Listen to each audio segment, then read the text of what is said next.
Well, hello everyone. Welcome back to the channel, Reading Ideas.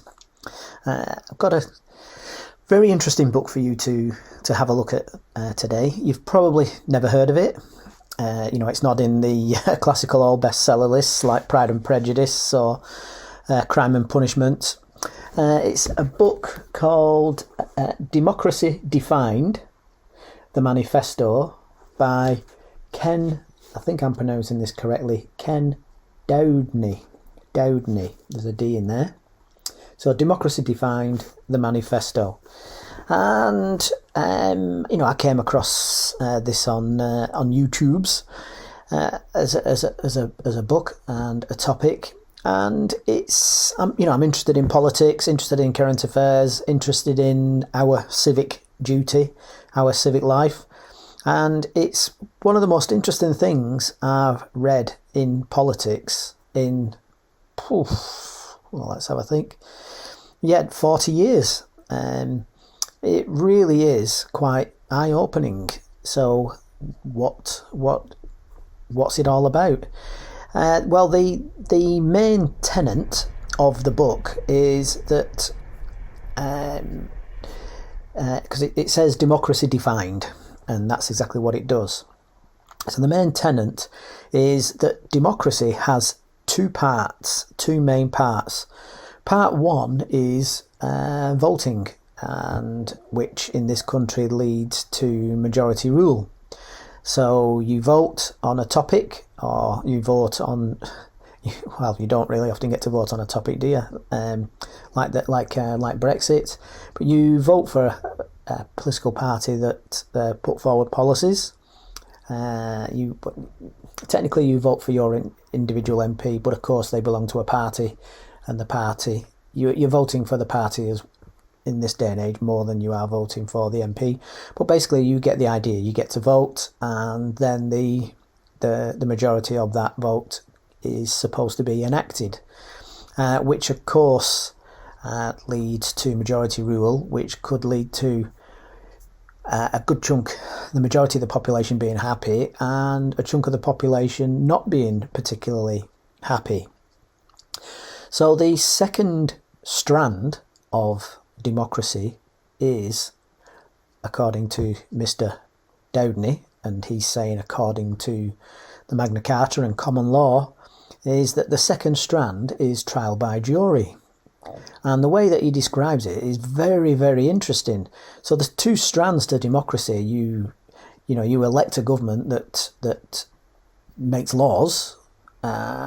So the second strand is trial by jury, is a protection for yourself, is protection for the free man, the free person, is a protection for the free man against the tyranny of the state, which is very, very interesting. And it really is quite an interesting read. I'll come on to a few critiques of it in a minute. But basically it's saying that second strand of trial by jury is, so people talk about people's rights, but how it comes across is that it's not, that's the wrong way to look at it. That it's not your rights. You're a free person. You go about your business. Everything that you do is okay, except when you break the law. So there's no such thing as rights. Your rights are everything that isn't a wrong. Your rights are everything that isn't illegal. And it's even more than that, which we'll come on to. Which I think is a great way of looking at it, because as soon as you start perhaps labelling your rights, well then that's going to limit what are your rights, because your rights should be everything that isn't illegal. Now the trial by jury part. So the idea in the book is that, a couple of things. The idea in the book is that the trial by jury is a defence against government tyranny. The government sets the laws, and they can kind of do it to their effect and crush the ordinary free person. So the idea is that you have 12 of your peers, which means that magistrates should be illegal. a magistrate is far more linked and paid by the state and isn't a free person, isn't basically in the same boat, suffering the same possible laws as you. They're magistrates. They're part of an elite. So that's interesting that it should be for 12 members of your peers, nothing else. So a magistrate doesn't decide, a judge doesn't decide, it's only your peers. So any minor thing like when they start talking about family courts, nope, that's not allowed, it should be your peers. When they start saying, oh, you can call in experts, but if they start saying, oh, this is really, really complicated, it needs to be a trial by professionals, not by the jury, that's out.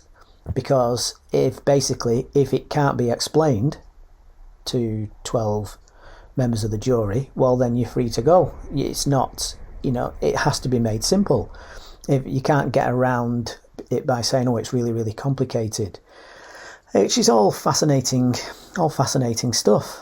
Another interesting element is that it's not just your peers, that as a further safeguard, only one person out of the 12, not a majority, only one person out of the 12 has to think that you're innocent for you to be let go and free and innocent. So, I mean, that's it's mind-blowing. You might think, part of us, we've all got a bit of totalitarian in us, like, oh my God, that'll be anarchy.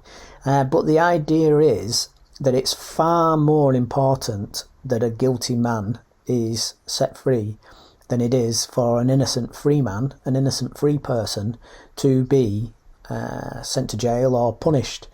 So the idea is completely based on you as a free person. You're free to go about your business, and if you are called into court, it has to be by people in the same boat as you, agreeing that yes, you've committed a crime and you're out of order. Now it's even more than that.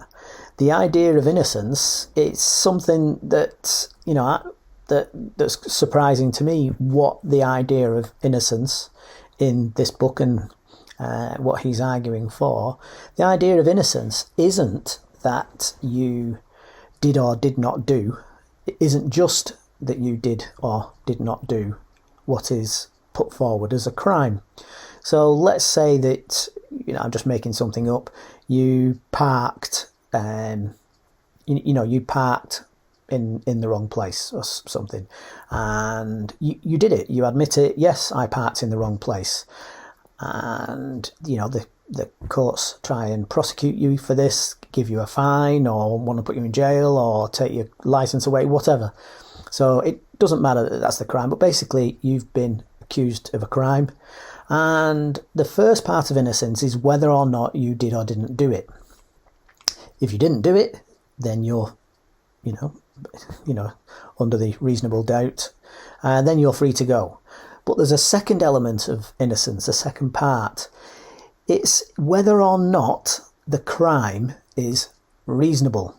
So you may have parked somewhere and you thought it was reasonable, you admit that you did it. If one person out of that 12 thinks, well, actually it's reasonable that someone parks there, even though the law says it is a crime.